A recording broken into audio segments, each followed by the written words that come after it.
Now, the State Minister in the Ministry of Industry and Commerce, Delano Seiveright, says because the Cannabis Licensing Authority recognizes the enormous medicinal, scientific and economic potential of ganja, it has made it easier for the ordinary man to obtain permits for the cannabis trade. The minister was speaking this morning at the dedication ceremony of the offices of the Cannabis Licensing Authority on Haining Road.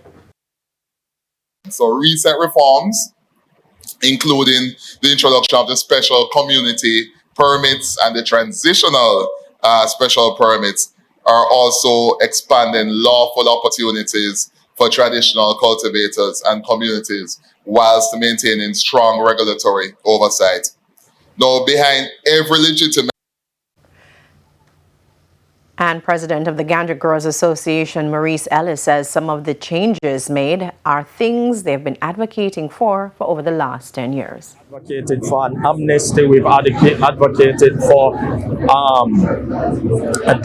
alternative development program in order to allow farmers to regularize themselves.